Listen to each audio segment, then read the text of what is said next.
गंजाम जिला बालीपदर आंचलिक विज्ञान स्नातक महाविद्यालय अनुष्ठान 25तम वार्षिक उत्सव बहु आडंबर सह पालन हो सारी।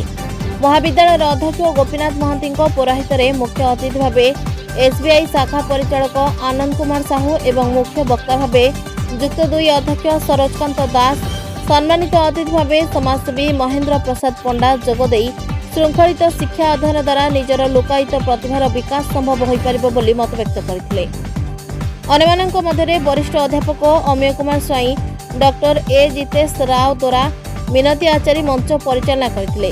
सांस्कृतिक विभाग दायित्व में एक समाज संस्कार और सचेतनतामूलक नाटक निशारे तते दोरो जुआरा मंचस्थ होता।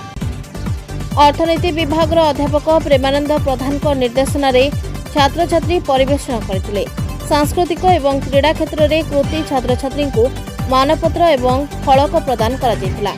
अन्यमानक मध्य भक्तलता महापात्र, सलीला नायक, प्रमीला बेहेरा, सीमांचल गौड़, उमाशंकर गौड़, एन मधुराज दोरा, नवघन प्रधान, नारायण बड़ू, प्रदेश कुमार स्वाई, शुभलक्ष्मी खाड़ंगा, आशीष कुमार नायक प्रमुख सहयोग करते।